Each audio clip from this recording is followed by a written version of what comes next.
خدا نے مجھ کو دیا ماں تیری دعاؤں سے، ماں تیری دعاؤں سے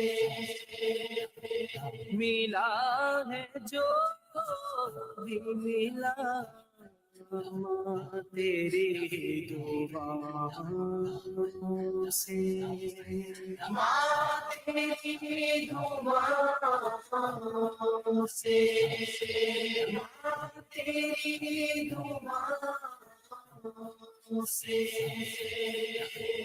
جہاں جہاں بھی گیا دل بچھانے لگے، جہاں جہاں بھی گیا دل بچھانے لگے، یہ ہے تیرا میرا ماں تیری دعا سے، تیری دعاؤں سے، ماں تیری دعاؤں سے، ماں تیری دعاؤں سے، ماں کی دعا جنت کی راہ، ماں کی دعا جنت کی Craving for cheese and spice ready to elevate your fitness game at first useless eThekwini.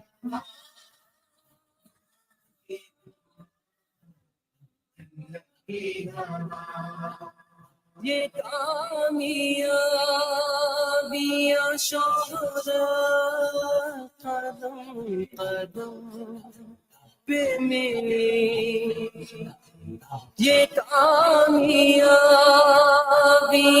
شہرت قدم قدم پہ ملی، نصیب سا ملا ماں تیری دعاؤں سے، تیری دعاؤں سے، ماں تیری دعاؤں سے، ماں تیری دعاؤں سے، طواف میں نے کیا کی سعی بربادی، طواف میں نے کیا کی سعی بربادی، جو میں نے میرا کیا ماں تیری دعاؤں سے، تیری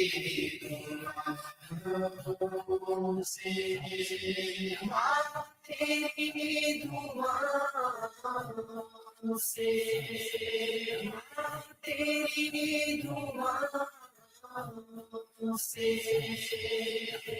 مجھے گرانے پہ حاسد تلے ہوئے تھے مگر،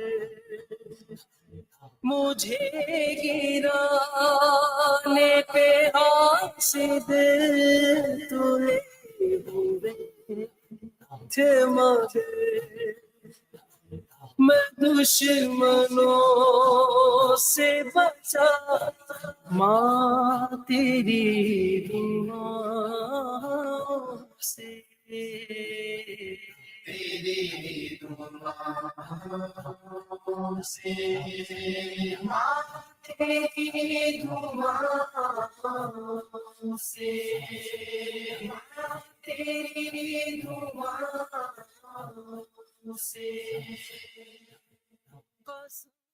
Assalamu alaikum. Welcome to another edition of News in Focus live on Radio Al Ansar, broadcasting on the frequency Durban 90.4 FM and Pietermaritzburg 105.6 FM, and audio streaming on www.alansar.org.za. Yes, I'm Sumaya Khan and will be in your company for the next 2 hours. I will be interviewing our guests shortly, filling in for Brother Yunus Sakur. तेरी दुआओं से तेरी दुआओं से माँ तेरी दुआओं से माँ तेरी दुआओं से माँ की दुआ जन्नत की दुआ जन्नत की Assalamu alaikum. Yes, you're listening to News in Focus with Sumaya Khan, filling in for Brother Yunus Sakur.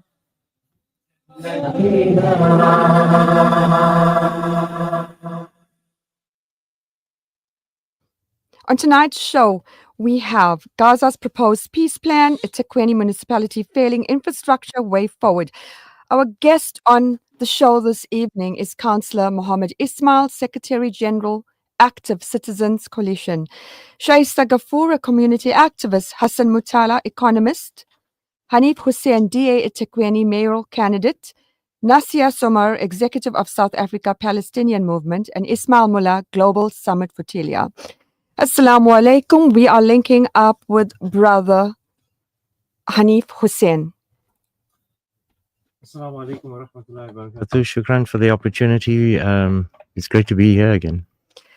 Jazakallah for taking the time this evening to be here. You know, when you look at the forefront of South Africa or globally, there's a lot going on. And you were one of the mayoral candidates. Alhamdulillah. For this election, Jay, in 2026, which is coming up in about a year from now. Inshallah. Inshallah. But I've done it once before in 2016, so it's an indication that we've never given up trying, and Yeah. I'm looking forward to it. And hopefully, you know, with your dedication and leadership, you definitely make change, inshallah. Inshallah, it's not just about me, but the millions of people out there who actually need to rescue their future. So whatever little I can contribute, I'll be very grateful to do so. Okay, yes, that's so true. What are the challenges at eThekwini on service delivery? You know, when we're looking at that, how do you plan to sort out this? I mean, you are quite involved in this when we're looking at service delivery. I think, that's quite a loaded question. That's really quite a loaded question, but I'll give you as the brief version of it. I think over the last 20 odd years or so, the city has deteriorated to the point of where almost nothing works anymore. Who would have thought that after 30 years of democracy, that you open your tap and you don't get water, and some communities go without water for weeks on end? I mean, it's just unheard of. But it's an area that we had warned about 15, 20 years ago, when we noticed that the current government was not investing as much money into infrastructure and maintenance of the city infrastructure. And then, of course, there's been an increase over the years of irregular expenditure, high levels of corruption, money wasted through vanity projects like parties and fashion shows and catering events. And so when you're trying to run a city as big as ours, with a budget as big as that, you want to operate as if you're running a business. You want to make sure that you're making investments for the future. And so where we are today, and I'm dealing only now with just the very basic issue of water provision, because the municipality has failed to invest in the underground infrastructure over the years, you have pipes that are bursting constantly, and it seems all over the city. It's a citywide problem. And I think, for those people who have homes, who have to maintain, we all understand the importance of maintenance. And the pipes, especially bulk infrastructure, have a certain amount of lifespan. And every city around the world knows that what that lifespan is, and you start planning for the future and making sure that you set aside funds for future upgrades and so on. And regardless of how much we have been asking and fighting and speaking and writing, their priorities were actually elsewhere, and that was to hand out cash to politically connected people.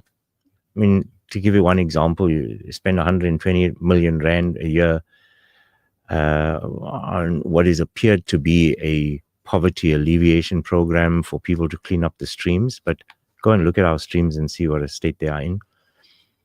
So, Sumaya, it's been decades of mismanagement of our money. Yeah. And where we are at today is the situation is just so bad that 60% of the water that the municipality purchases from Ngeni Water, which they sell to us at a higher price and make a profit, 60% of that water is actually wasted into the ground because of the high number of leaks and the damage to the infrastructure. Which means essentially that all of us are actually paying twice the amount that we should have been paying for our water services. And, families are also struggling to get by these days, and their bills, cost of living is becoming more and more difficult. And here you have a municipality that doesn't bother about maintaining the infrastructure. And now they've added an additional tax that all of us have to pay because they themselves failed to actually fix these pipes over the years. So we're paying for their mistakes, and we'll continue paying. And that's just only the issue about water. I could go on about the sewer flowing into our rivers and the oceans, and our streets are in terrible condition, and crime is out of control. So it's been decades and decades of mismanagement, but I'm hopeful that I think that things are going to change. But I can end with possibly just this one comment, in that if we have to leave this city in the hands of this government for another 5 years, we will have to leave this city permanently, like the thousands of people who already have. Well, that makes one think. The DA has announced you as a mayoral candidate for eThekwini, and that announcement was covered widely throughout the country. Now, what made the DA select you over the possible candidates from all the candidates? So I will just briefly explain how things work in the DA when it comes to the appointment of these type of positions. It's obviously an open application process, and people apply and will get tested on their suitability for the job, because that's the one thing that's important in the DA. When we appoint people, we have to make sure that they are capable of doing the job. We don't appoint electricians to fix the water pipes. Yeah. So I had to go through that process, and a number of us who had applied had gone through it. But I think what made the difference was that I've been involved for over 30 years in local and national government. Initially, I was a councillor on the executive committee here for a number of years in the early 2000s. And so I have first-hand experience of how the city has actually deteriorated ever since then. I also was a member of parliament in the National Assembly for about 17 years or so. And I served many years on the portfolio committee that deals with local government. And that gave me the opportunity to understand and travel through all the cities around South Africa, together with the Auditor General's portfolio committee, where I also served. And so I've gained, I think, an enormous amount of experience understanding what is it that causes municipalities to fail across the country. And so I think that experience has caused the group of people in the party to say, well, amongst the candidates that applied, here's the one who's got the most amount of experience and knowledge about local government. And so that's important for us, because what you want is somebody who knows and understands what the problems are before they can try to fix it. If you don't have a good understanding of what the state of the municipality is and what the causes of those problems are and how we got here, it's going to take you 5 years to learn before you can even start fixing it. So the advantage that I have is that from day one, I will be able to get going and hit the ground running and start fixing things in the city, start turning around a situation that is destroying the city and the future of our children, redirecting the millions of rands that they are spending towards parties and functions and all sorts of vanity projects, redirect that towards things that really matter. And of course, try and recover the billions of rands that are owed to the city. I mean, you know, the large majority of responsible families out there go to work hard, contribute to the economy, pay their taxes. And then there's a lot who don't. Mm-hmm. And so people who don't pay, the municipalities ignored that, which is now a serious case, a serious situation they found themselves in, is that 40 billion rand of money owed to the city hasn't been collected. And yet you're sitting in a city with 70 billion rand. So, you know, for those listeners out there who understand the concept of how you run a business, if your turnover is 70 billion and your debt book is at 40 billion, that must tell you're in serious trouble. Especially when you don't have stock on the shelves, if I can use that analogy. So that's the situation that we find ourselves in here. So one of the first things I want to do is to focus on getting the finances right, and then redirect those finances to where it really matters. We can't be living in a city where you have sewer flowing into the streams, the rivers, and into the oceans. Many of us know that over the years, Durban has a reputation of being the place to be around festive season. We all used to get annoyed sometimes with the thousands of people from Gauteng who used to travel down here because you don't find a place to park even. But that was fun because, you know, we had these hundreds of thousands of tourists, not only from South Africa, but international tourists that used to see them all over previously. But that's all dried up now because nobody wants to come to a city of sewer, right? So we have to turn that situation around and fix that infrastructure in the city. And I'm very confident that we'll be able to do it. And I'll tell you why, because the DA, whether people like to believe it or accept it or not, we've become experts in local government. And for all the cities wherever people have put their trust and faith in the DA, we were able to just turn the situation around and make things better and just build a better city and a better province. And I mean, I'll give you two cases in point. I'm not going to talk about Cape Town, where everybody knows that things work down there. But let's talk closer to home. In Mgeni municipality, 5 years ago in the last local government election, when we took over that municipality, by the way, we won by 42 votes, which means if 43 people stayed at home, that city would have still been in the hands of the old government, right? But since we took over that municipality 5 years ago, when we took over, it was completely bankrupt.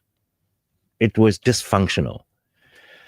5 years later, it is now the best performing municipality in KZN. And so the evidence is there that when you give us a job to do, we get it done. And I know people can complain about all sorts of things about the DA and this councillor didn't cut my grass and that councillor didn't take my call, or you might upset with us about some policy issue that you think that we're not doing a good job with. I completely get that and I respect it. But the big issue here for me, which I always point people to, is as opposed to what? Yeah. We've had a government that destroyed our country and destroyed our cities over the last 30 years. We have a choice to make now. We can fuss and fight about all these little nitty-gritty issues and then divide ourselves. Or the option is that we actually get together and try and save the cities and the towns where we live so that we can at least leave something decent for our children. Yeah. You know, you contested for mayor in 2016 and came close but didn't win. What makes you believe that you can achieve a win this time around? I'm going to keep it real. Everyone say that the DA is supporting the Zionist. You know, South Africa is against that citizens. So what makes you so sure? Or are you sure? I am absolutely sure. And the fact that I contested in 2016 and I'm doing it again 10 years later must tell people that we haven't given up hope. We've been fighting ever since, non-stop, to try and just turn things around. And of course, we're very grateful, especially to the Muslim community, because more than 90% of them get behind the DA every election without fail. And the evidence is there. I mean, I don't even have to go into So, details. so you don't think that the current mindset situation, that's what's happening globally, is or will change votes coming from the Muslim community? Look, I mean, what's going on internationally is just absolutely devastating. I mean, nobody can turn a blind eye to what's happening in Palestine and all the other conflicts all over the world. I mean, it's just absolutely heartbreaking. I watch these things online. I watch the news until 1, 2 o'clock in the morning on Al Jazeera to get updates on what's going on. And no normal, decent human can ignore that and not be fazed and upset by what goes on. But I also realize that I wish I had the power to change what's going on there. I don't. But I do have the power to change what's going on right here in our own city. And so I've come to the realization that I can invest every bit of energy and effort and time that I have in focusing on all those conflicts in the world, have an opinion about it, cry about it, but not be able to change anything. Or I could invest every effort and energy that I have working on the ground, getting things done, mobilizing South Africans to say, let's get together and let's try and avoid our city, our town, and our country, and avoid the suffering that can come out of our city and town. I cannot change what's going on there, but I can change what's happening here. What I don't want us to do is to import all of these conflicts from all over the world into our community and our city. And so my focus in this election is going to be absolutely on mobilizing every single forward-thinking South African, regardless of where you stand, whatever you look like, whatever you pray like, whatever you speak like. If all of us are not going to get together and get behind a single idea, which is let's fix the city and build something for our children, we're going to also become one of those international disasters. And that's something that I want to try and avoid. Well, inshallah, as South Africans, all of us are quite hopeful. Messages are coming through. A message came through. The DA is involved in key positions in eThekwini. The DA has been leading in all minority areas. Unfortunately, the DA has collapsed our wards. Comment? Look, it's a very generalized question. I mean, there are a number of wards that we perform really well, where our councillors work really hard. And I understand that people get frustrated sometimes with service delivery in their areas. But let me give you a very practical example. Yeah. One of our councillors was conveying to me the difficulty they have in trying to do their job. There was a burst water pipe in the main street in their ward, and the water was literally a few meters high. And they made several telephone calls, non-stop, constantly, emails, and all sorts of emergency calls to the water department. And there was absolutely no response. Eventually, there was some response. I mean, I myself tried to make a phone call the other day to the municipality at 8:15 in the morning. At 8:55, I'm still trying to get through. Nobody even Regardless answers. of your leadership positions and your contacts. Regardless. So, and that's just one example. I mean, there are other examples where councillors complain about, how difficult it is to get any support from the municipality. And so you have a situation where the councillors become the shock absorbers between a very frustrated community and a municipality, which is the system that doesn't work. And so understandably that people get very angry and upset with our ward councillors. What we want to try and do is to fix that system. Because if you can fix the system, the councillors will get the response that they want and people will get the service delivery that they need. But may I also say at the same breath, where a person tries to get hold of a DA councillor and that councillor is non-responsive, that's not acceptable.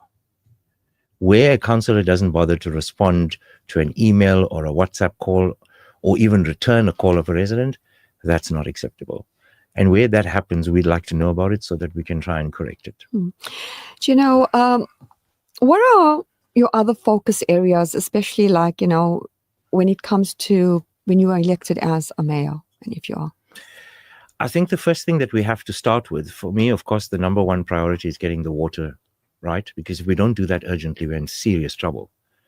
It went from 20% water loss to 40 to 50 to 60, and that's where we're sitting at the moment. I don't want it to get to 100%. Can you imagine what's going to happen? So that's the number one priority that we have to focus on. The second thing, obviously, is the issue around the massive sewer leaks that are into our rivers and streams, and that's destroying our oceans. Crime is a massive issue. Yeah. And I think that our city police can do a much better job than they're doing at the moment. I think they can be greater collaboration between our city police and SAPS. And of course, bring in innovative new technologies to actually fight crime in the city. There's no reason why you cannot have number plate recognition cameras all over the city. There's no reason why we can't use drone technology to be able to reduce the amount of crime and actually catch crooks where the crime happens, especially where in the hotspots. Excuse me. So crime is still is also a massive issue for us. Another area of concern for me is the issue around informal settlements. And I tell you that it's not acceptable for a city government to have 600 informal settlements in a city like ours. The highest number of informal settlements in the country is here in Durban. People don't know this. And so there's thousands and thousands of families who actually live in absolute squalor. And of course, many of these informal settlements are sandwiched between formal communities and formal housing. And that also affects property values. And that also inflames the tensions between different communities. So it's an area that if we're not going to attend to urgently, I think that there's going to come a time where there's going to be absolute civil unrest and people are going to turn on each other. And we cannot afford to get to that stage. I mean, we all have seen how often, for example, you have protests on the main Alpine Road area where there's always street blockades and damage to cars and all sorts of things. And that's an expression of frustration that people have. But I think that if you have a city government that actually starts investing its resources in trying to, get some recovery going, have plans in place, invest the resources into where it really matters, and people have a sense of hope that things are going to change, then you will reduce that amount of it. And we have to start with the hotspot areas. Our roads also is another issue. I mean, wherever you drive now in the city, you can just tell how things have deteriorated over time because there hasn't been investment in keeping the roads infrastructure going, and that's going to get worse. So for me, I think those are the main areas of focus. And local government is about getting the basics right. It's not about trying to build massive bridges before we can even get just the basics right. So that for me would be the area of focus and priority. Okay. Yes, Assalamu alaikum. If you have just joined us, welcome to another edition of News in Focus, live on Radio Al-Ansar, broadcasting on the frequency Durban 90.4 FM and Pietermaritzburg 105.6 FM and audio streaming on www.alansar.org.za. Yes, we will be taking a short break. We'd love to meet you. Pay us a visit. Radio Al-Ansar.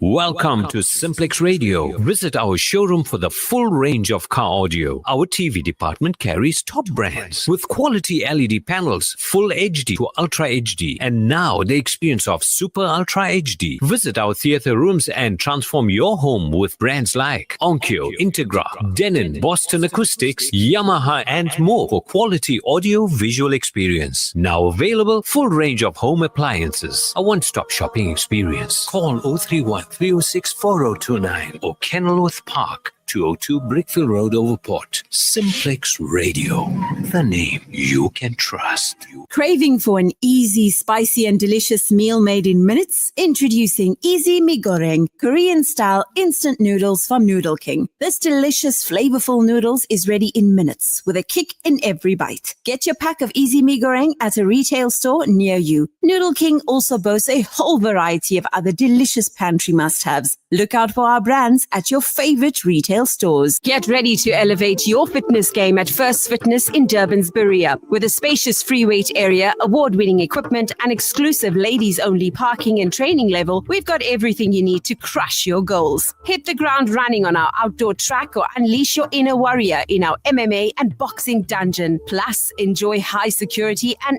ample parking. And don't forget to refuel at our halal coffee and health restaurant for the best in coffees, smoothies, and healthy eats. Join us today and redefine your fitness journey. First Fitness, dare to be extraordinary. Verily, every soul shall taste death. A gentle reminder for all of us. The Al Ansar Outreach warmly invites you, dear sisters, to our annual Ghusl classes, a sacred journey guided by respected mu'allimat. Ladies only, Saturday, 25th October, 9:30 a.m. to 1 p.m. Seats are limited, so don't delay. Register now, 031-208-1601. We'd love to meet you. Pay us a visit. Radio Al Ansar. If you have just joined us, you're listening to News in Focus. I'm Sumaya Khan, sitting in for Brother Yunus Sakur. Yes, this evening we are discussing eThekwini municipality failing infrastructure way forward, Gaza's proposed peace plan, and financial indicators later on. We spoke earlier on to one of the candidates for the DA, Councillor Hanif, and he told us his views and opinions. We will be linking up now with Nasiha Soomar. She is an activist and also someone who's involved in the executive of South Africa Palestine movement. Assalamu alaikum. Welcome to News in Focus. Wa alaikum assalam wa rahmatullahi wa barakatuh. Yes, going straight to it. Trump's 20-point plan. Can you briefly outline what Trump's 20-point plan claims to offer for Gaza? So on paper, Trump's plan promises a ceasefire, the release of hostages, the dismantling of Hamas, an international stabilization force, and a gradual Israeli withdrawal, and billions in aid for rebuilding Gaza. It even goes on to suggest that if Palestinians meet conditions, they may one day be able to govern themselves. It sounds very neat in theory, but in reality, it's very disconnected from what's happening on the ground and riddled with flaws. Okay. And, why is the plan being described as unrealistic or even ridiculous by many observers? Because it's very detached from the reality, and it's kind of designed more for headlines than for peace. It's almost like Trump designed this 20-point plan as a press release for his ego and not really for peace. It assumes that Hamas and other resistance groups will simply disappear overnight. And it also gives Israel the ability to have the final word on when and if it withdraws.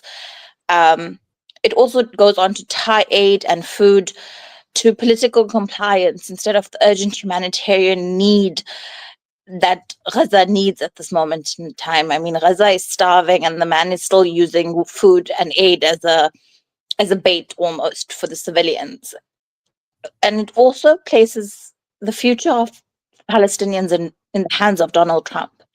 I mean, currently, after 78 years of occupation and almost 2 years of genocide, their hands solely lie their lives lie in the hands of Benjamin Netanyahu. And now it must be moved on from Benjamin Netanyahu to Donald Trump.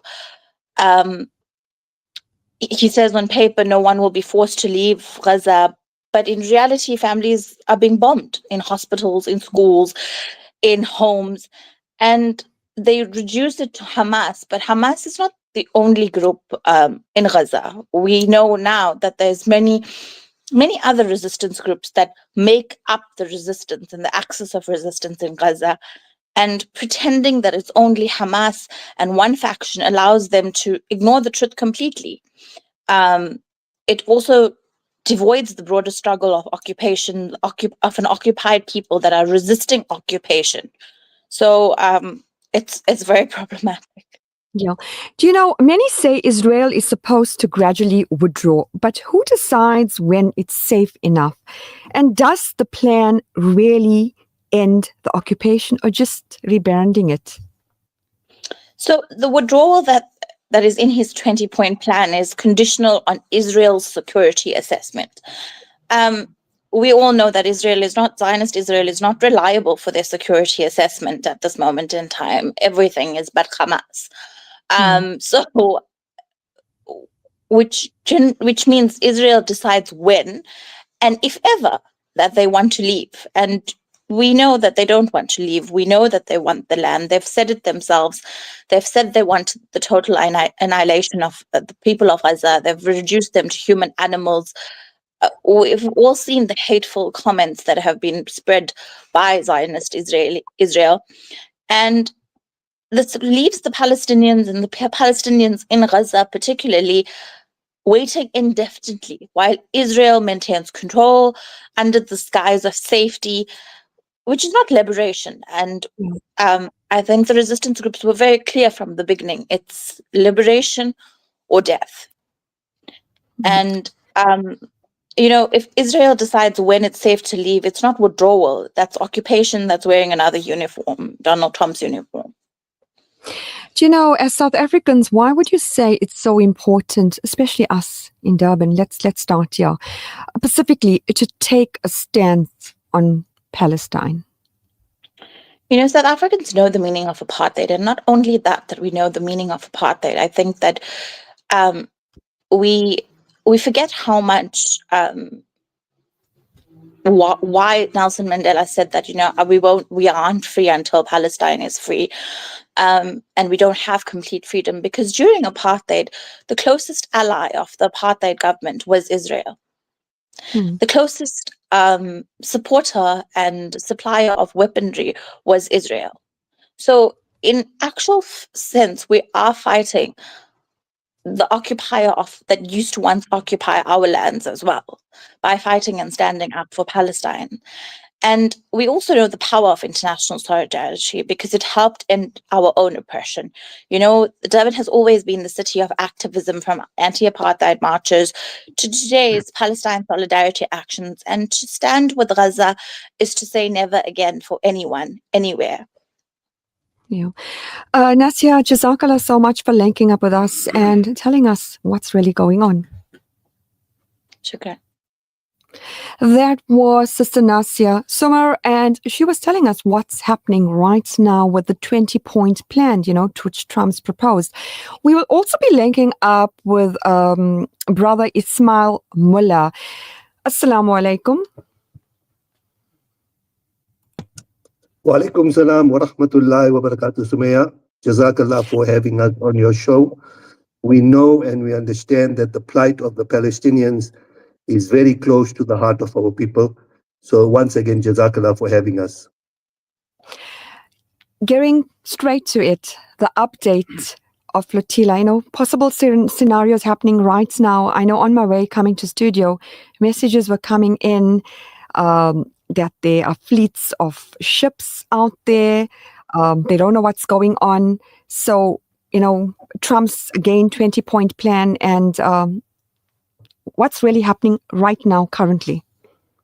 Currently, there is interception. So quite a few of the boats have been boarded.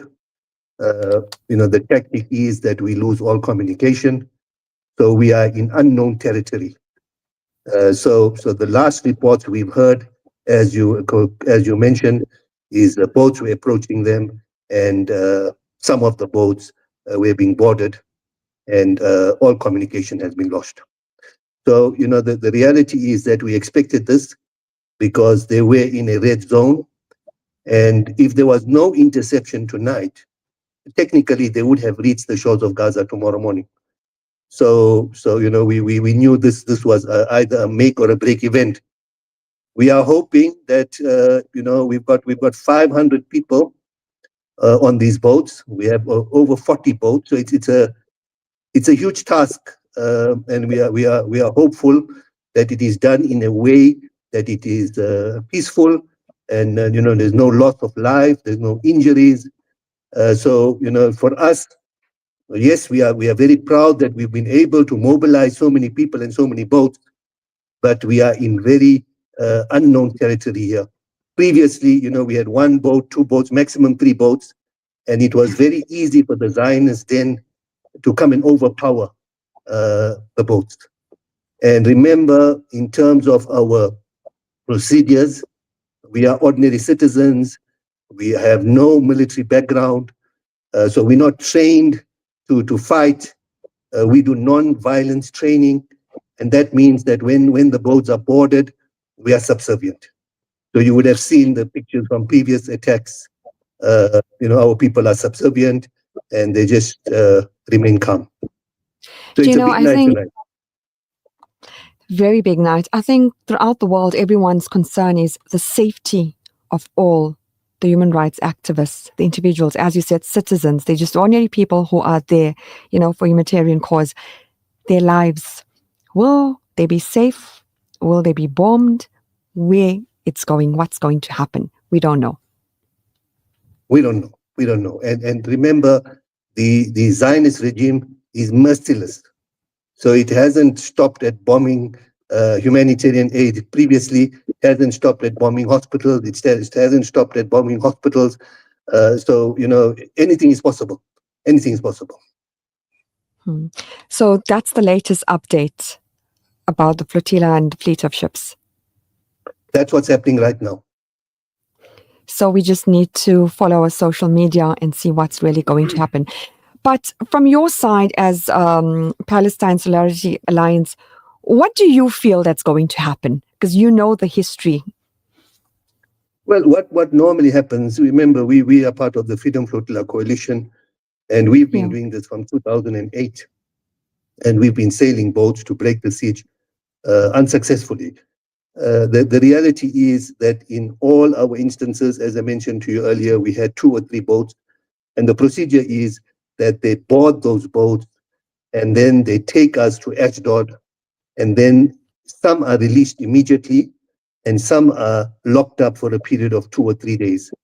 Those that are released immediately, they sign a document that says that they illegally entered Israel, which is a lie, because they've been hijacked and then they are brought to Israel, but they must sign this document that says that I entered Israel illegally, and if you sign that document, then you get released immediately, you get deported immediately.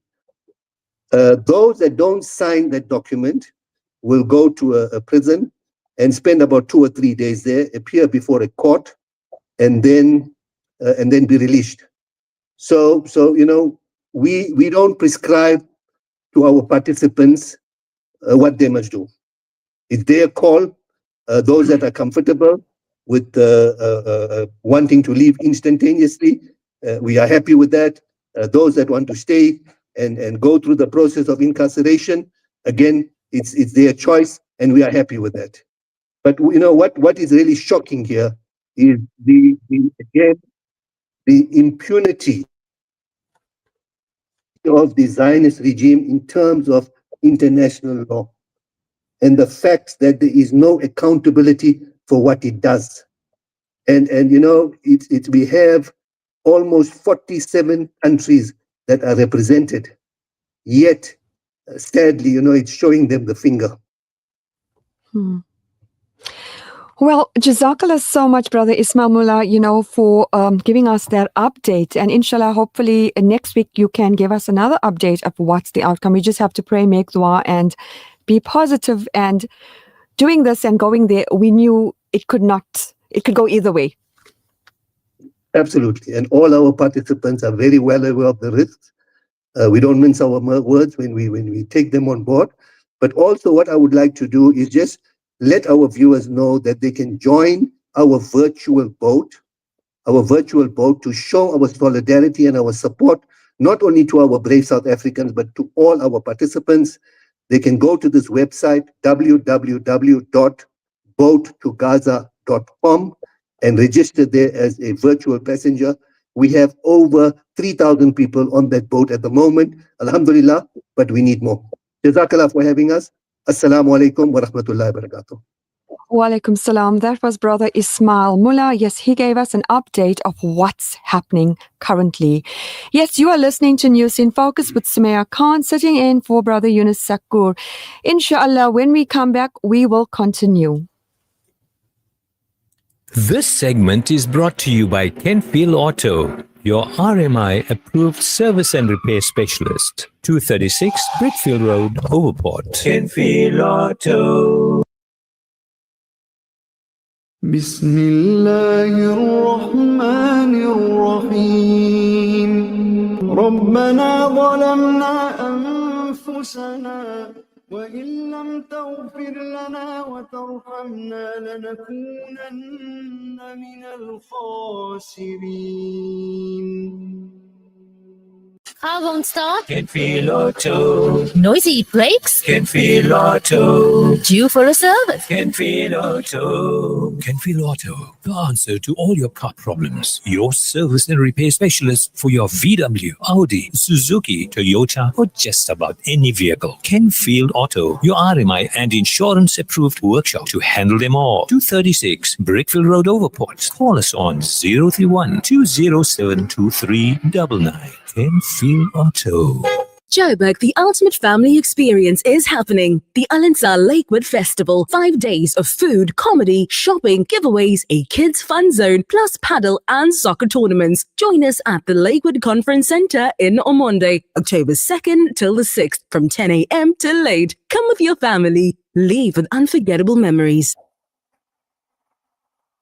Ya Rasool Allah, Ya Habib Allah, Aka, Aka, Aka, Aka, Aka, Aka, Aka, Aka. پھر کے گلی گلی تباہ ہو کر صبر کی کھائے کیوں دل کو جو عقل دے خدا تیری گلی سے جائے کیوں رخصت قافلہ کشان غش سے ہمیں اٹھائے کیوں رخصت قافلہ کشان غش سے ہمیں اٹھائے کیوں سوتے ہیں ان کے سائے میں سوتے ہیں ان کے سائے میں کوئی ہمیں جگائے کیوں پھر کے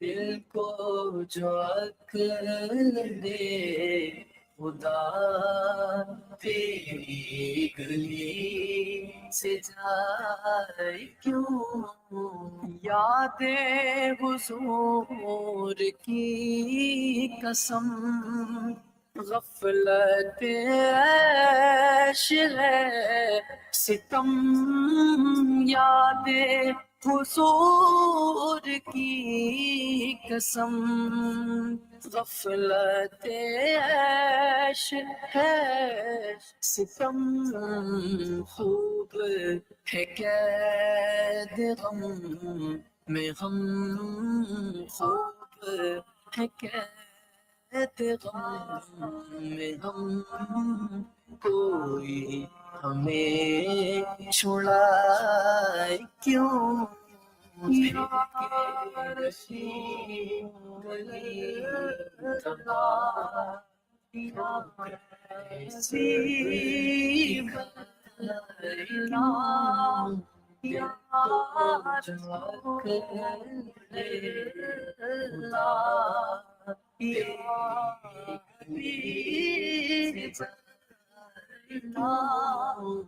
وہ جو نہ تھے تو کچھ نہ تھا وہ جو نہ ہو تو کچھ نہ ہو وہ جو न थे तो कुछ न था वो जो न हो तो कुछ न हो जान है वो जहान की जान है वो जहान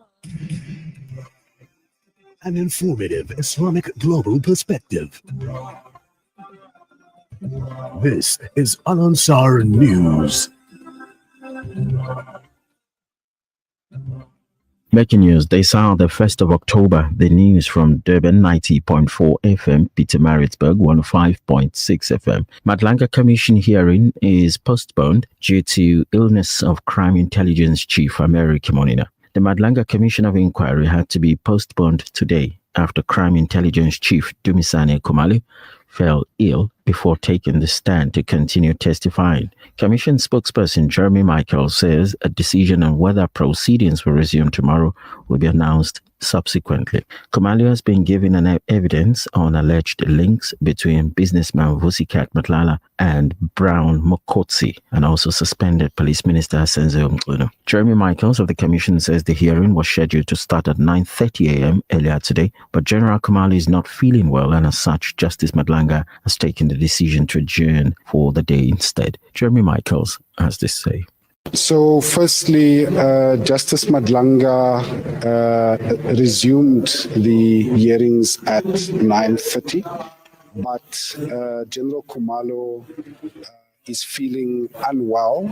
He was here this morning, and he left the Bridget Mabandla Justice College here, the premises of the Commission, just a few minutes after 9. And we will make an announcement during the course of the day as to the way forward. But for today, we are adjourned.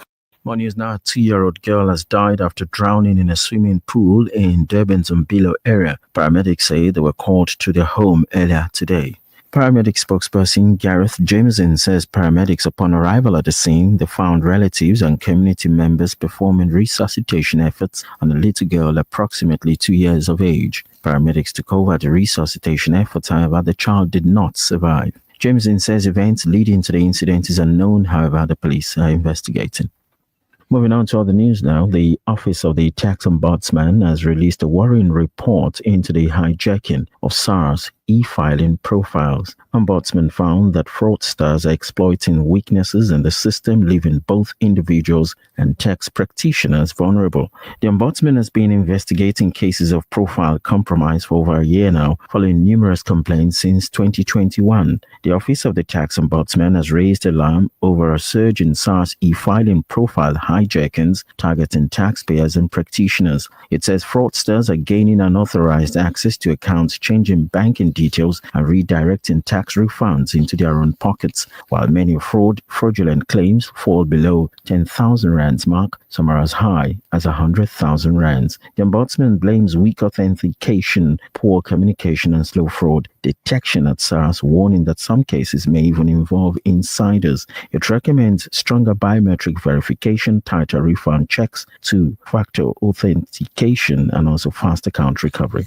Finally, international story, Iran has called for immediate imposition of comprehensive sanctions against Israel in response to the genocide in Gaza, citing findings from a recent United Nations report. Speaking at the 60th session of the UN Human Rights Council in Geneva, Iran's representative Ali Barani referred to the September report by the UN Independent International Commission of Inquiry on the occupied Palestinian territory, which concluded that Israel has committed genocide against Palestinians in Gaza. Barani also stated that the commission had reached an alarming conclusion that they had previously cautioned against months earlier. The commission, which has been investigating since the 7th of October 2023, found that Israeli authorities and security forces committed 4 of the 5 genocidal acts defined by the 1948 Genocide Convention of the UN. Your financial indicators ran to the dollar 17 rand 17 cents, the euro 20 rand 19 cents, and the British pound is 23 rand 22 cents. Your weather, it's 23 degrees. A quick reminder of our top story. The Madlanga Commission of Inquiry had been postponed today after the crime intelligence chief Dumisani Khumalo fell ill before taking the stand to continue testifying. That's the news. One child, one dream. A journey with Africa Muslims Agency that began 3 years ago has changed the lives of Syrian and Palestinian refugee children beyond their dreams. Help them to continue their education by sponsoring a student at the Amman School of Excellence in Lebanon for 25,200 Rand per year. Education at Amman can provide a brighter future for refugee families. AMA, empowering, educating, inspiring. Welcome to the Village Co Cafe and Bistro, where flavors dance and every gathering feels like magic. Halal certified and run by 3 sisters, we serve breakfast all day, from bagels and sourdough open sandwiches to burgers, wraps, toasties, tacos, nachos, and our signature coffee blend, crafted just for our cafe. Host your next event with us, all in a space that feels as good as it tastes. Find us at the Westville Village Market, 123 Jan Hofmeyer Road, lower ground level. Call us on 079 670 4093. The Village Co, where every bite feels like home. At Radio Al Ansar, we value your feedback. If you have a broadcasting related complaint, please send it in writing to the head of the complaints committee. Be sure to include your full name, contact details, a clear explanation of the complaint, and any supporting documents. You can email your complaint to feedback@alansar.org.za, that's feedback@alansar.org.za, or visit our administrative office at 207 West Road, Overport, Durban.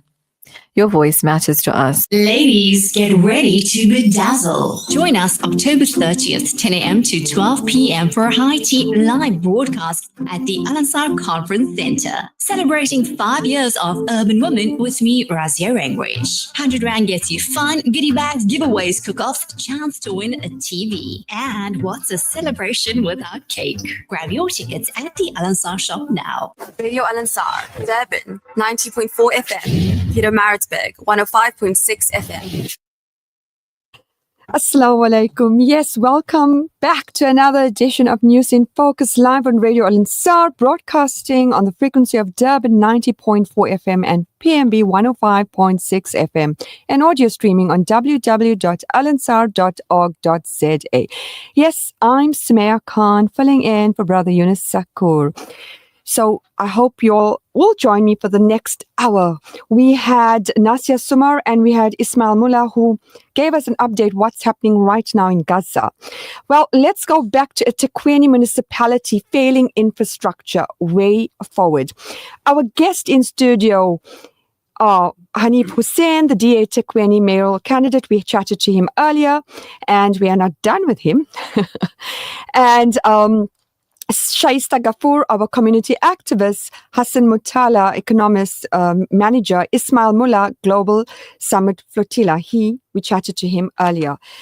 Sister Shahista, Assalamu alaikum. Welcome to News in Focus. Wa alaikum salam wa rahmatullahi wa barakatuh. Shukran Sumaya for having me on the show. Jazakallah for taking the time, especially, this evening.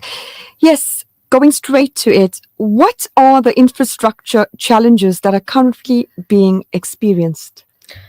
Sumaya, I'm sure you drive through Overport and you see it glaring at you every day. We have burst pipes constantly, electricity outages, and it's always the same areas again. It's always the same spot. Like just the other day, we were at bottom of Pickfield Road going towards Chauhan's. And how many times has that particular spot been affected? It's like the third, fourth, or fifth time that area has had that problem. And when that happens, it affects quite, most of Brickfield Road, parts of Asherville, and a lot of people are affected.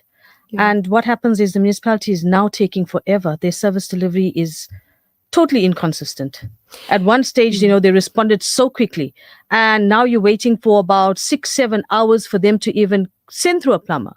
And then the plumber there is sitting and looking at the burst because they don't know they're waiting for a TLB, and apparently there's one TLB in the city. I don't know how that even works.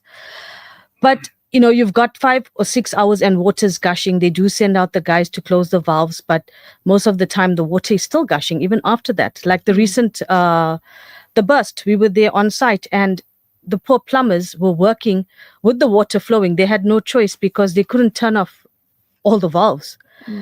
And if you look at Cllr Estate, you have the similar issues. Those guys are the electricity problem constantly. And why? Because there's illegal connections. And these poor residents are almost every night, their power's going out because it's overloading. And then for the electrician to come out and sort out, and it's just going on and on and on. Do you know, you're quite involved as a community activist, so you're hands-on, you are there, you are basically trying to be more quicker in assisting the citizens, especially in the community, and water issue, potholes is something quite common since you mentioned that.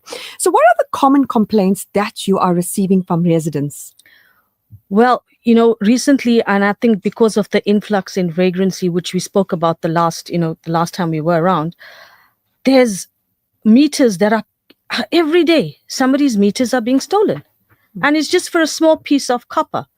And what the municipality is doing is they are connecting directly. They say there's no meters, and these guys are now being charged by estimates and not by actual readings. And these guys are getting high bills like you cannot believe. Yeah.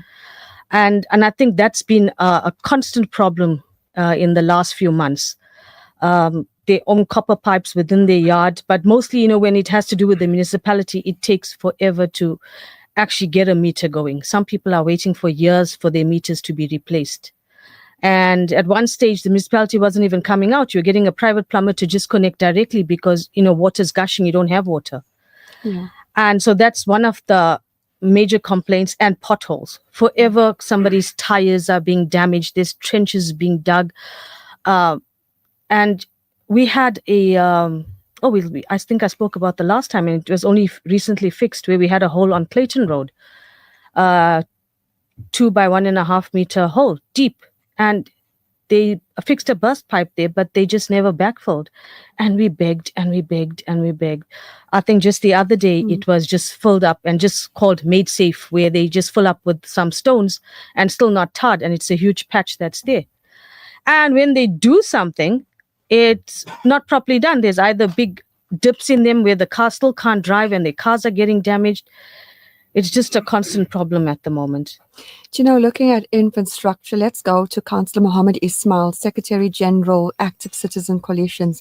Assalamu alaikum. Welcome to News in Focus. It's always nice to be in the studio because I get water. You get water? Yeah. Okay, alhamdulillah. It combats the water outages that we have in our area. So that's... kind of lighter note, that is, huh? Looking at infrastructure, the challenges, what is the plan of eThekwini to deal with infrastructure challenges? They have no plan. There's no plan. They don't have a plan because the departments have fallen apart. The issue around that is they don't even communicate with each other. Like Shahista was saying, you have a burst pipe, then you have to have backfill. The TLBs, there's only 3 TLBs that's running in the area. So people invariably wait for hours and hours and hours to have these problems resolved. Electricity outages, theft of infrastructure is a big thing. In fact, 2 months ago at council, I brought in a motion where I said that it's about time that the municipality itself looks at fixing the infrastructure through a memorandum of understanding or cooperation or whatever the case might be with Metro Police and with SEPs.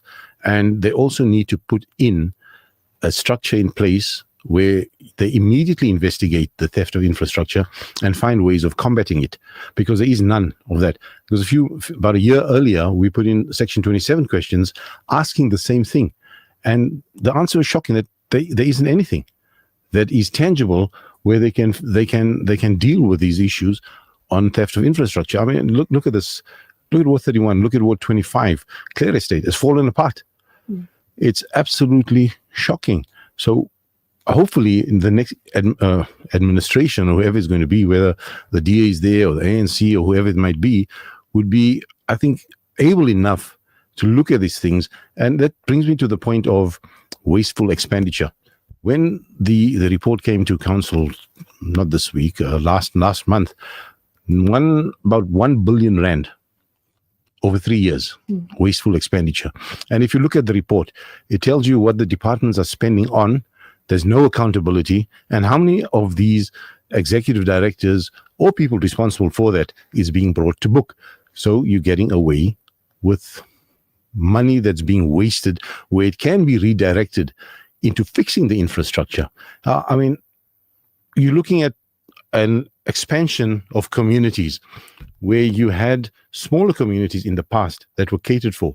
And it comes from that apartheid mentality. So if you have a small community that you're dealing with and you've catered for them, it's good enough. But clay pipes still exist. It's bursting every single day. And the same spots are bursting. So there is no money that's available to fix the infrastructure, as it were. So what are we doing? Putting plasters everywhere. You get a cut, you put a plaster. The cut gets worse, becomes infested, becomes gangrene, and you have to then. You couldn't have explained it any better.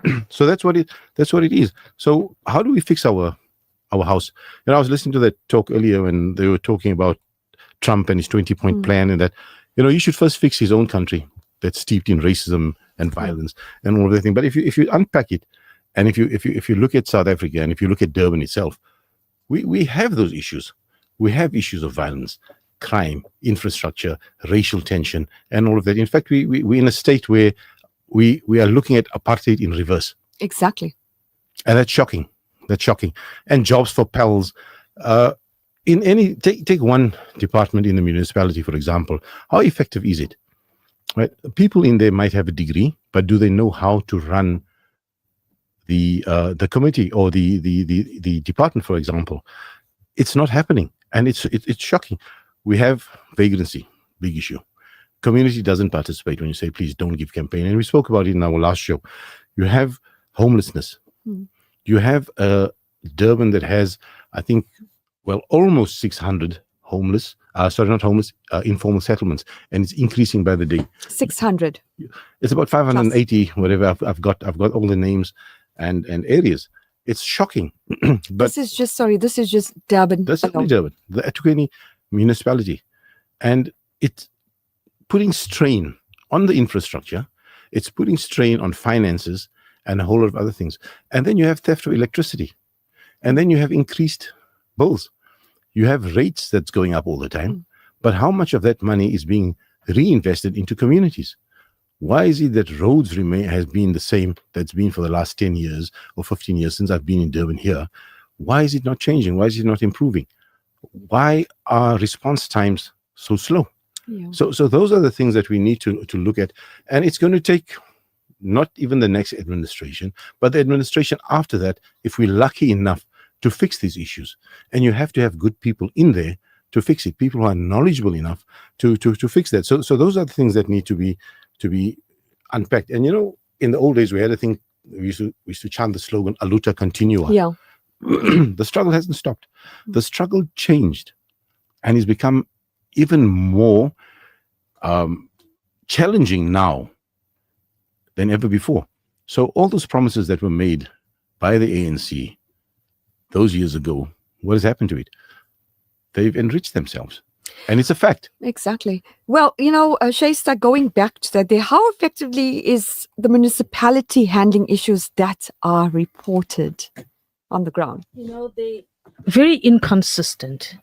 Some days they are so good.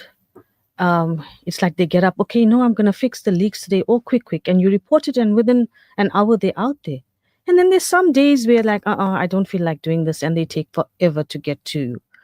So there is absolutely no consistency. And we battle whether it's electricity, water. I think the only department that works effectively is the wastewater department. But the others are just all over the place. We can't, but we can see it steadily declining. Definitely. From the last few years, you can see it just getting worse and worse and worse. And, you know, areas like Verulam, I know we're going out now, they haven't had water in 2 years. Yeah. So how is that possible as brother Hanif and your brother Ismail, both of you being councillors? I think we just the the citizens, the normal housewives at home, the normal pensioner, we find it impossible that a burst pipe cannot be fixed or water coming out of our taps cannot happen. Why is that possible? I know the DA, Brother Hanif, tried to explain that. But why? What are we doing wrong? Or what are leadership doing wrong? They're doing everything wrong. That's not right. And, you know, Hanif used a term vanity projects earlier, and I made sure that, you know, I write it down to discuss that. You get the agenda coming to council, and they say we need 5 million rand for some festival. It's okay, the festival is important, but do you need to spend 5 million rand on that? You don't. So spend maybe 1 million, invest 4 million in repairing infrastructure like Verulam, where people are now struggling without water for a long time. and it's such a challenging problem. Now, in this last few years, you've seen an upsurge of ratepayers associations. Nothing wrong. You need them. Ratepayers associations need to work closely with councillors. No doubt about that. That's how you start to fix a community. But you cannot fix a community if your city management is not doing what you're supposed to be doing. But now I want to just unpack that a little bit. Why does an area like Umhlanga not have any issues? You hit the nail on the head. Why is it that communities like Overport, Chatsworth, Phoenix, Cllr Estate remain with those issues?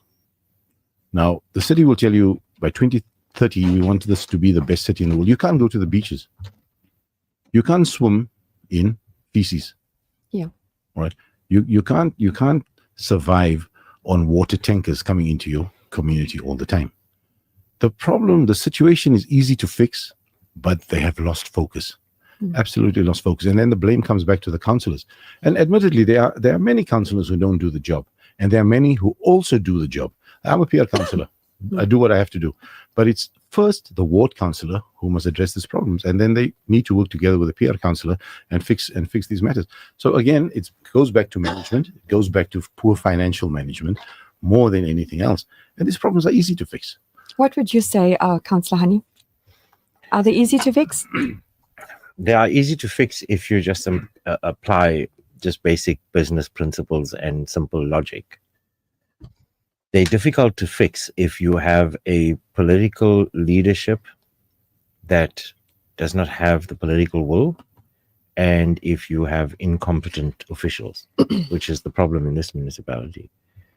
For so many years, they have removed the very competent, experienced people who have been working in those positions for many years, and replaced them with political appointments, comrades who have been branch chairpersons or senior politicians in their political party, who don't necessarily have the qualifications to do the job. And so you end up in a situation, and this is a common problem here in this municipality, where the regional chairperson of the ANC or whatever senior position he holds is the boss in the municipality, you know. So his boss is his junior in politics, if I can put it to you. So he knows that if he's going to hold him accountable here in the municipality, he's going to get himself in trouble in his political party. And not too long ago, one of the officials in the department came to me privately, and he said they employed a manager in one of the housing units, and they haven't seen that guy for maybe 2 years or so. And I asked, so where is he and what does he do? He's been paid by the municipality, but he does political work. And that salary that is being used to pay him is ratepayers' money. And that money should be used to employ a staff member whose job would be to achieve certain outcomes for service delivery. So the entire system is just in an absolute mess. I was saying to my colleague during the break that, you know, with this government, even if you give them a mess, they'll mess that up also. There just isn't the political will to do it. They don't have the capable people to do it. And, you know, for a city to get to this level of degradation doesn't happen overnight. It's happened over years and years of accumulated deterioration, and that's why we are where we are. But Sumaya, I've been in this radio station so many times having these conversations over the years, over the last, I don't know, decade now. We talk about the same things. And at some point, we also, as the citizens of the city, have to ask ourselves, how did we allow this to happen? Just how? Because everybody says we have the power in our hands. So to some degree, we have to also reflect on our own civic duty and the extent to which we have allowed others to actually determine our future. That's what's happened. And there's a very famous saying that things have to get significantly worse before they start getting better. So when we started raising the alarms 10 years ago, people didn't take it seriously. They thought we were just the boogeyman. But we are there now. And when we were warning about this 15 years ago, people didn't take it seriously. And we are there now. Which is why I say if we leave the city in the hands of this government for yet another 5 years, we must be prepared to leave the city permanently. So it's incumbent upon all of us. We can have these conversations on radio stations every single night, year after year. But if people sit back and just listen and don't do anything about it, and if our citizenry does not get activated around these things and say, not in our name, not as long as I'm alive, I'm actually going to do something to push back and actually take control of our lives again, things are not going to get better. Then I'll be back here again in the next election and we'll be having these same conversations. The harsh reality and the truth is the citizens feel they voted for you guys in these leadership positions and you all should perform the miracle. And that's the way they see it. I can completely understand that. But winning your ward is not winning a city. And maybe let me just use the Indian community as an example. I made myself a promise. I'm not going to refer to race in this election because I think people have just had enough of it. But this is an important stat to put out there. In the community that I come from, approximately 50% of the voting population is registered. Only 50%. And of that 50% who are registered, only half of them actually turn out to vote. But if every single person registers and votes, and if they've done this 10, 15 years ago, we would not be where we are today. And of course, I'm grateful for all those thousands, hundreds of thousands of people who have said, well, our duty is to make sure that we get involved. And I want to encourage those people and say thank you to them, because without them, we would have been in a worse off situation. But we have to get more and more forward-thinking South Africans who really care about our country, care about our city, care about the future for our children, to actually get involved. One of the saddest things for me is just how many people have actually left the city. And in my acceptance speech in our launch a week ago, I told this story, which is actually a reflection of what's going on out there. And I told people how difficult it was when my daughter, who finished matric, that we had to leave her at the airport and say goodbye because she had to go and study overseas. Not because it's not possible to study here, but prior to us making that decision as a family, I took her to one of the universities here to register. And then on that particular day, there was a student protest. And the gates were closed. And I got to the security guard and I said, look, I'm here to register my child today. And the security guard looked at me and he said, please take your child away. This is not a place for her to study because these guys are going to be burning the place down soon. And it was on that day we made the decision that we're going to send her outside of South Africa to go and study. And I think it's the saddest thing that we as parents and families have to actually endure, because we know that the opportunities here are limited for our children. And if you think about just how many people and how many families have actually left Durban to Johannesburg and Cape Town, I mean, people are just flocking to Cape Town like crazy because things work there. And other parts of our country and other parts of the world. I mean, in the UAE, for example, there are so many South Africans, you'll think it's a mini Durban that's operating there, in London and all sorts of places. And the saddest thing is that these are the highest qualified people, the best qualified people you'll find in the country. are leaving the country. And just imagine what's going to happen if we're actually not going to fix this place. And I believe that it's possible. I really do believe it's possible that we can turn the situation around and we can create a city where people actually run to us as opposed to running away from us. But that's not going to happen with just a dream. Do you know, the harsh reality is, regardless of which political party you are a leader, in KZN, the corruption from every structure, every municipality, right from education to everything, is corrupt. And it's done openly. So how do you get involved? Should you fear your life? Or should you, Shahista, should we be another community activist going out there and trying to bring change? You know, one tends to weigh that situation. It's not difficult to do it. We have a rule of law in this country. You put people in jail, it's as simple as that. You don't turn a blind eye when somebody steals money. But that's what's going on in the city. Yeah. I'll give you a simple example. 3 years ago, the Auditor General discovered that there was a tender in this municipality, and this is one of the small stories, there are much bigger ones. The city gave out a tender for investigative services. Yeah. And the Auditor General discovered that 21 million rand was paid to the service provider, but no work was actually done.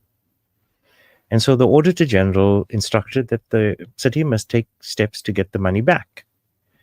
They haven't got the money back because clearly there must be a reason.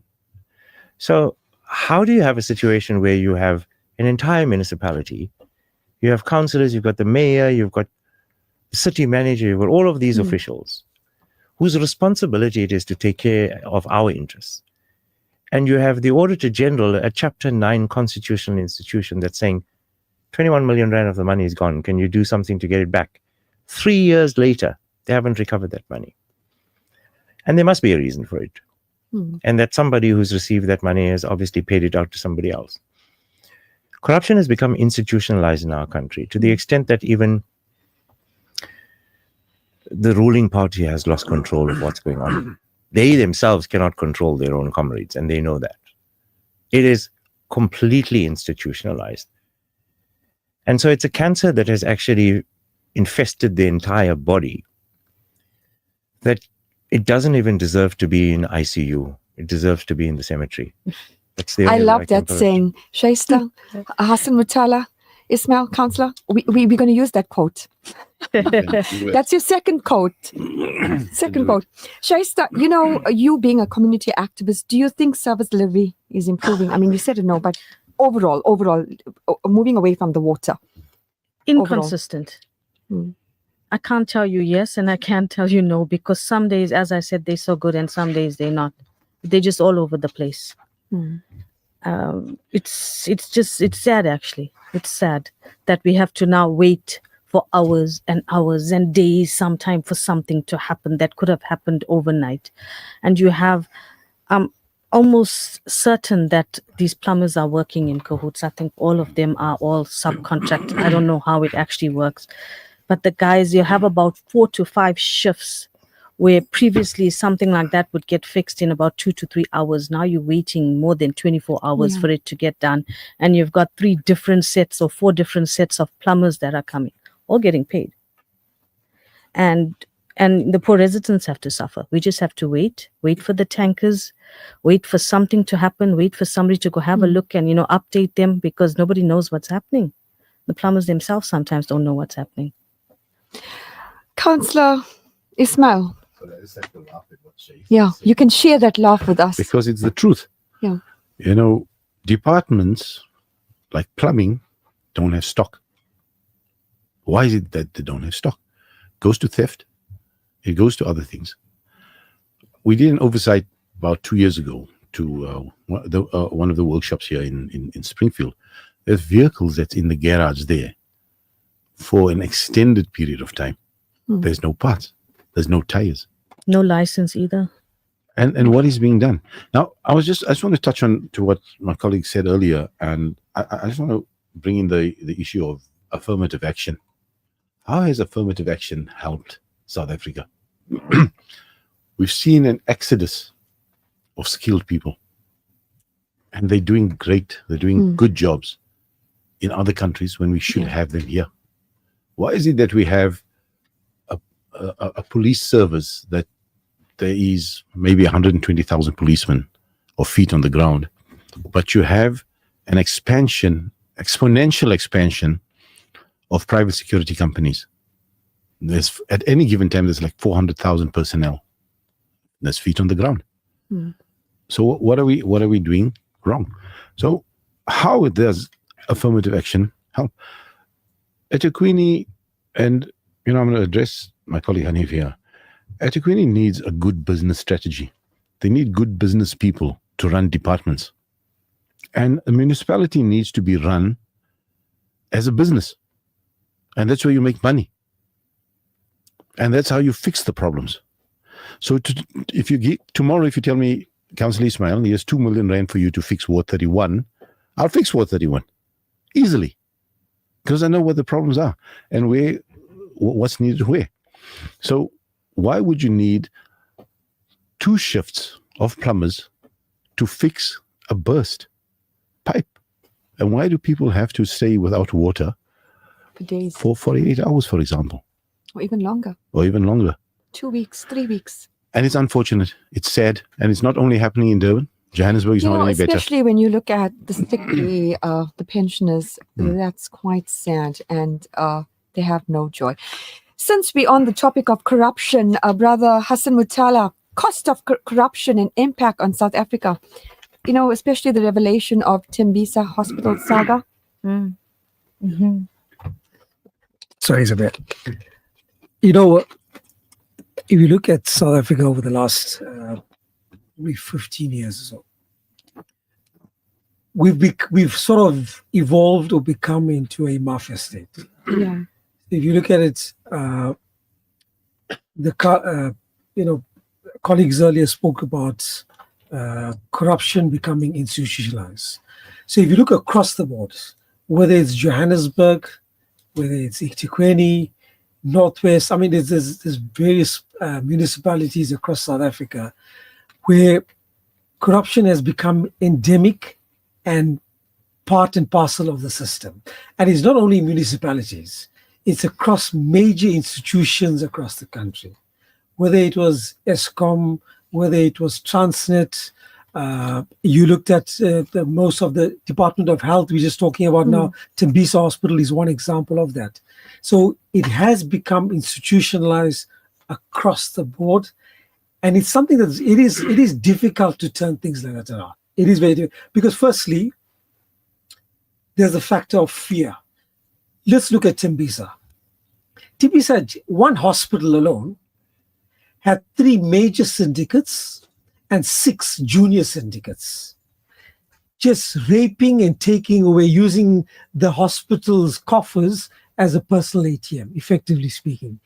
2 billion rand was taken, or so far that's been discovered by the SIU, with absolutely no services or products delivered for that amount of money. Nothing. 2 billion rands. And Babita Diukaran, how it started, that she actually was the one that first picked up, and she blocked 100 million worth of payments and reported it to her CFO. And the CFO is obviously now the one that's just supposedly, she went and resigned just before the whole, but nonetheless, the fact of the matter is she paid the ultimate price for that. So again, the fear factor comes in that, should those that are involved in there, to just turn a blind eye, or if they do report it, are they protected, or is there a risk that they lose their life? And you have seen it. You saw the one of the lawyers recently that got assassinated. There was a father and son lawyer that got assassinated last year. There's been numerous incidences over the last few years where whistleblowers have. So the unfortunate thing is corruption as well. But the impact it has in terms of the cost is massive. So yesterday was it Minister Inagonagwana talked about that the cost of immigration or migration having an impact on health services in South Africa.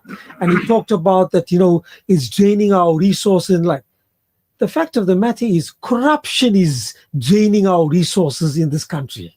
not migration. Migration comes with its own challenges. It brings also positives. It has negatives as well. But it's more corruption that is bad. So just one hospital, 2 billion rands, that amount of money that could have been used towards citizens in Gauteng in terms of healthcare services, efficient, and also they're employing a lot more doctors to do that and nurses to do that. Similarly, across the board in the healthcare sector, if you look at the billions that have been lost because of that, if that was used towards properly, just think about the betterment of the population, not only in Gauteng, but across South Africa. And I'm just using one sector. If you look at it now across the transport sectors, be it Transnet, and that will be rail, roads, on ports, or if you look at it from the energy side, the impact in terms of the billions that have been wasted in terms of these irregular or corrupt expenditure could have been utilized so much more effectively towards the citizens of this country. Now, if you look at the ordinary citizen, we're paying taxes. And you're paying firstly income tax, anywhere between 20 to 45% income tax. Then you're paying VAT on goods and services that you are procuring. Now, you're paying also rates and property taxes. Now, for the income tax, the rates and property taxes, and the VAT that you've been paying, you expect also a certain level of service that's meant to be delivered to you. So that's meant to be reasonable healthcare, reasonable education, reasonable security. But guess what?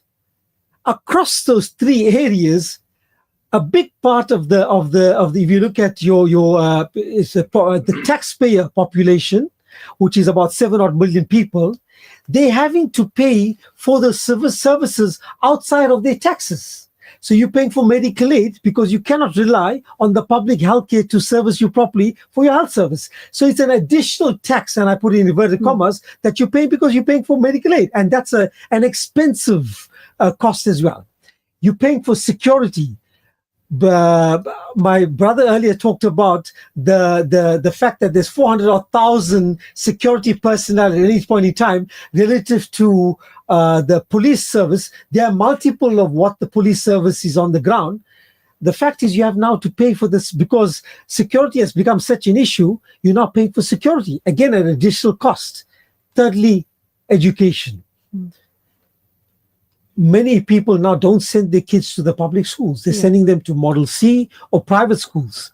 And that is costing, again, an arm and a leg to send your kids to. So value in terms of what you're paying for your taxes, what you're paying for your property and rates and taxes, we're not getting it. It's resulting in us becoming over-indebted and overburdened from a tax perspective. And then the minister and the treasury will still talks about potentially wanting to increase taxes further. You cannot do that. And this is what drives people towards then wanting to avoid tax and evade tax and the like, because you are not seeing value for services coming through. So the cost and the impact is massive in terms of corruption on the economy. And there has to be a political will to do that. Yeah. And until you get that, and you know what, this Madonga commission where generally Mkonazi has talked about, you know what, if you look at what some of the revelations that we don't know how far majority of them are still true or not, but some of the revelations that are coming out and the like, it's ridiculous that how far this goes and the impact that it has. And the problem is it's not only at the junior level. Yeah. It goes up right to the upper echelons. And that's the unfortunate thing, is you have to cut the head at the top to try and address it. And then it starts to flow through to the bottom. And until such that happens, it's not going to. Now, General Mkonazi, if you look at KZN, there has been a concerted effort over the last few years to try and address crime. And we have seen it in terms of successes, in terms of but again, they're working with private security forces to assist them in that. If you look at Magma Security, in many of the successful big cases on kidnapping, cash in transit high. Said, go and see who's part and parcel of those sort of projects and that's working. Private security is involved in that as well. So the fact of the matter is now, there is probably a roadmap where public and private type of partnerships and working together may be a potential solution to try and sort out many issues and service delivery in particular going forward. Now, coming back to the role that the likes of Shahista play in terms of the ratepayer associations across increasingly those are playing a more and more meaningful part. You have to hold the councillors accountable. You have to hold the various whoever it is, municipal managers, the councillors, hold them accountable. And those associations need to play a more and more meaningful part. And going forward, and especially with the elections coming next year, we have to see a more meaningful participation by residents in terms of voting. It's a crime that you only have 25% of the registered voters actually voting. You cannot have that. You have to have at least a 75% type of turnout in terms of registered voters coming and placing it to actually have a meaningful participation and a meaningful representation across the communities. Do you know, you were talking about private security companies, but wasn't there talk at one time government did not want private security companies? Can you? But then the police need private security companies to keep the police station safe. So did we just open a can of worms by saying government doesn't want private security? They need What's it. the reason? They need it because they don't have the money to bring in more police. I sit on security and emergency services in council. The metro police are stretched. And when there's a big festival or when something happens, everybody's out. When there's an emergency, what do? So money needs to be reinvested in recruiting police, better job safety. A lot of things, a lot of factors need to be unpacked when it comes to that. But at the end of the day, we are a nation of talkers. Yeah. We're not a nation of doers. Exactly. And it's unfortunate. Yeah. We talk. We come here to the radio station, we talk. And I'm telling this to my colleague, Hanif. Please listen to me. When you do become mayor, make those changes. Fix the city. Because if you look at how the city has developed over the years, it hasn't developed. It's undeveloped itself. And it's undone everything that even if you look at the Freedom Charter, if you look what the ANC used to say in the old days when we were still protesting and getting tear gassed and getting whooped in the streets, where is it now? There'll be jobs for all. There'll be houses for all, healthcare for all. You can't go to a hospital. I had a heart attack in March. Right, I ended up at one of the hospitals. I forget, King Edward or King, whatever it was. I waited all night to be seen to. Nothing happened. I left there. I phoned my doctor. He says, come back to the surgery. I spent half a day there. He took care of me, everything else. I went back to another hospital. I stayed there all day, all night, only to be discharged. What's the hospital on the beachfront? I forget what it's called. Addington. There's no cardiac unit. There isn't. Doesn't exist. So what is really happening? Is it corruption, bad administration, or what? And that's why you have a rise in protests. So protests have become a culture. Protesting is a culture now. It's a way of life. That can only be undone when things are right. And look at the employment. Sorry, I'm digressing here. Look at the employment of foreign nationals, Hanif. Look at this delivery guys. You from the shops and everywhere else. Locals are not getting the job. Do they want the jobs in the first place? Are we lazy as a community and we don't want those menial jobs, riding a bike and delivering groceries? Rather give it to a foreign national and then complain and then protest that we're not getting jobs. So it starts on the ground. It starts from your street. It starts from your community where we need to take ownership. And, when construction happens, for example, through the municipality, they offer jobs to people in the community. it's there, but do we know how to access it? And that's important. It's not advertised, it's not spoken about. So again, it's jobs for pals. And someone says, hey, listen here, we're building a bridge. You know who needs jobs, whatever, come and get it. But it's in a mess. Reality. It's in a mess, unfortunately. But unfortunately, we have to rely on just Shahista as a community activist, because generally, right now, it is, as you said, we as citizens need to take charge of our communities and we need to be active. And by us doing this, it's fine, a plus side, a positive. But doesn't that make the councillor relax and there's no police to be seen? No. The councillor should never, ever relax. And that's why my economist colleague said there that ratepayers need to hold councillors accountable. And that's fine. I'm accountable. Ask me things. Sister Shahista, as a community activist, you beg to differ? No, they should be held accountable. I mean, that is their job No, I mean description. as a community activist, you as a citizen seeing to an issue and getting no assistance from our leaders, regardless from the political parties or even the police or even whoever from I government. nag. You nag. I nag a lot. Yeah. And I think that helps. So you just she just made me choke on my water there. So you don't just say something and, oh, I sent an email, I'm waiting for a response. You don't wait 6 hours for a response. So you nag. You make a plan. You go and, get somebody else, go higher, go lower, find somebody who will be able to help So you. And that's everybody how knows it's your done. municipality. Then that's how you're done. Do you know, when you're thinking about forensic investigations in several municipalities in KZN, but what is the outcome of it? Do we find out? Do we know? Is it swept under the carpet? It's usually swept under the carpet. But when they get exposed, they get badly exposed. And it's unfortunate. But I want to just tell you guys something about responses from departments. I wrote a letter to the city manager in 2023. Until today, I was going through my files the other day. Until today, I've not received a response. No, the same. I've also written to them. And No nothing. responses. There have been issues, important issues that I've raised. You get no responses. And just yesterday, we had a speakers meeting for a motion, and he rejected the motion. But I brought up the fact that, Mr. Speaker, you're telling us this here, and you're saying go to the necessary department and do this and do that. We get zero response. So how do you resolve that issue?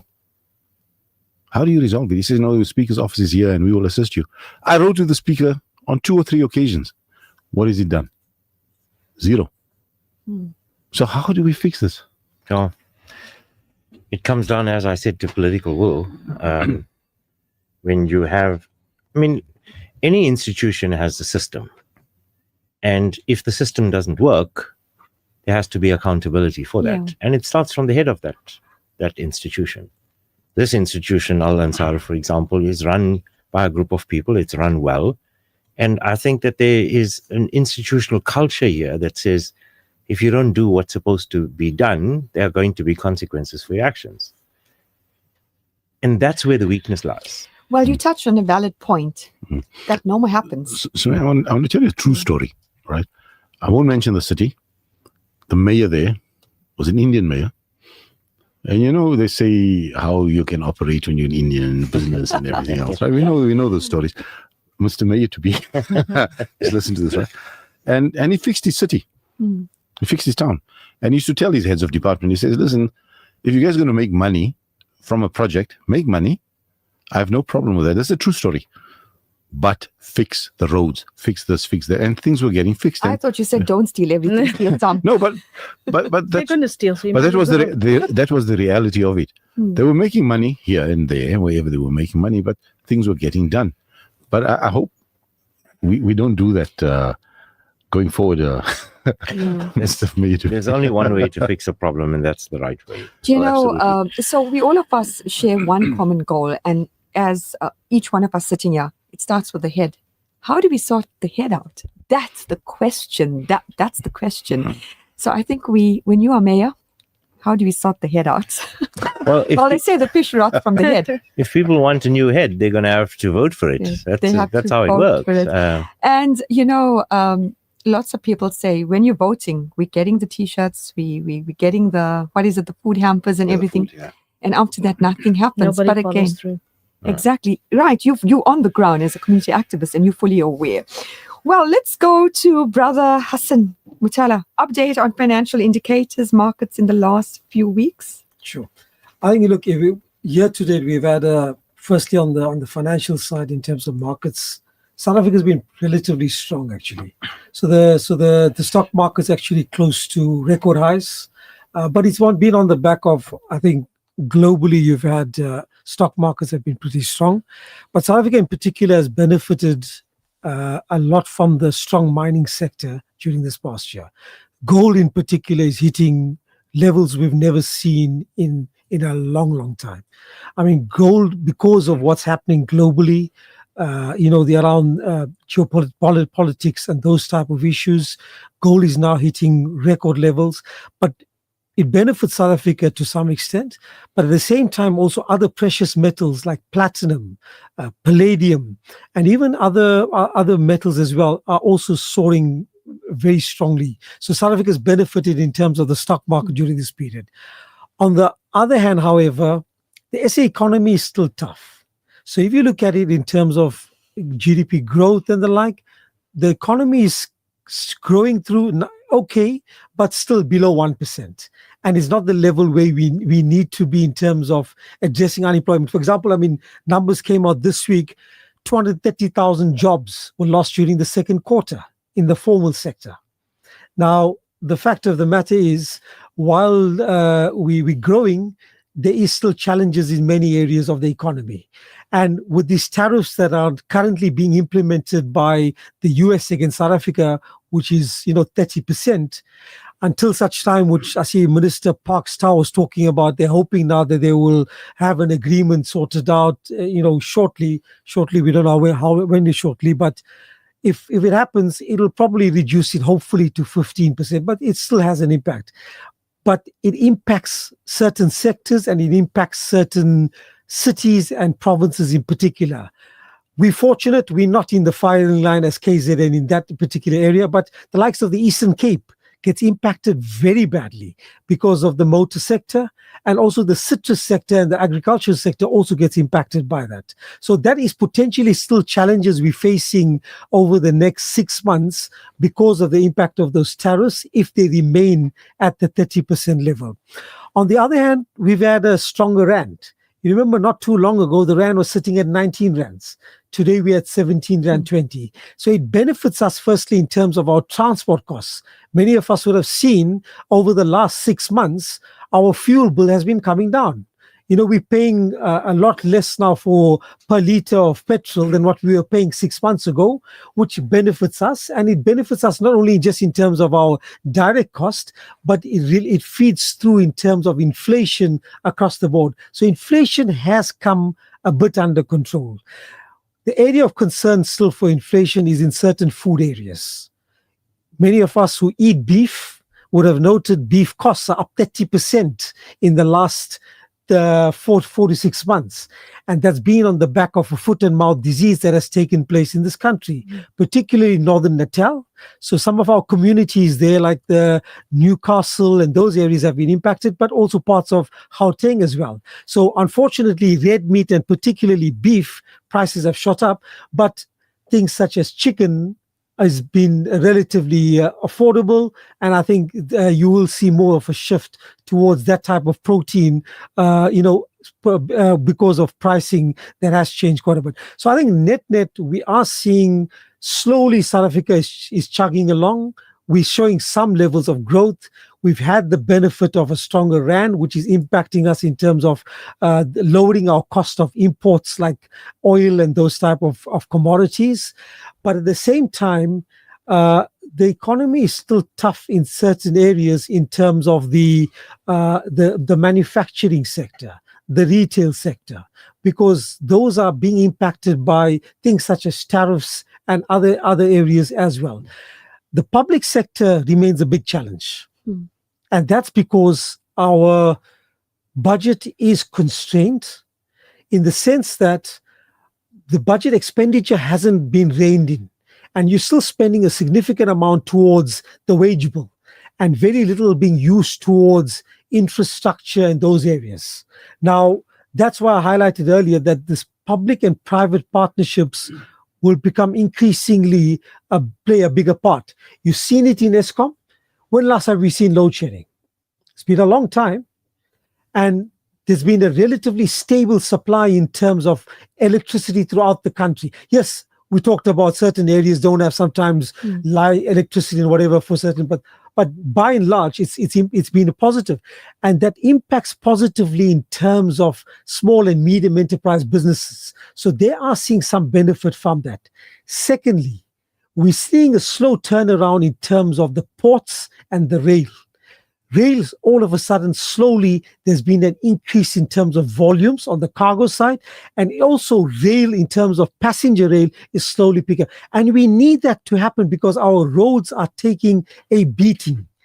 Not only because of you're seeing potholes that are coming, but the amount of accidents, the issues around that is enormous.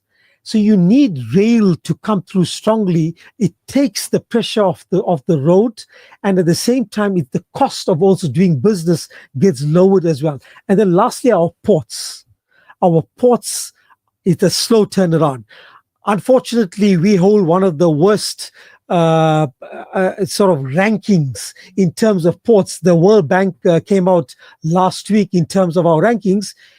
Durban, unfortunately, ranks last in the world in terms of on the ports index. And also, not only Durban, Cape Town is also in the bottom 10. Eastern Cape, Port Elizabeth, our 4 ports rank in the last 10 globally. And it's because of turning around efficiencies and those issues. But the new management, some of the guys that have been implemented in terms of transit and the like, there is some better quality management and skills, and there is some slow turnaround and improvement that is taking place. And I think hopefully we will see more and more of that. And that benefits us because the more we can export of our products across the globe, the more it brings in terms of hard currency that we earn, the more the benefit we benefit from that as well. So I think it's a tough road ahead. There are some positives. There are also a bit of negatives as well. But in KZN itself, I think we're seeing some reasonable momentum. And I think 2026 could be a good year in terms of our tourism industry. Inshallah. Because we're having one of the biggest resorts ever built in this country that will come on stream in July 2026 on the North Coast, which is a Club Med 2 billion rand project.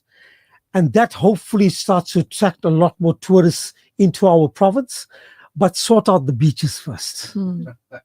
Sort out the beaches first so that we can have a fantastic December, January, and means more money in the coffers for the city and also in terms of employment for this province as well. Jazakallah, Brother Hassan, for that. Well, I'd like to thank our panel this evening, Councillor Ismail, Councillor Hanif, our community activist, Shahista Gaffoor, Brother Hassan Motala, our economist, and also Nasiha and Brother Ghulam, who we linked up. They gave us an update of what's happening in Gaza. Well, thank you for keeping us company. I'm sure, lots of you all were quite hooked on today's show. Well, I'm Sumaya Khan, and this has been News in Focus. A special thank you to each of our guests for informing and enlightening us, sharing insights on the political and global scene, as well as matters affecting our local municipalities and infrastructure. With that, I sign off. Assalamu alaikum.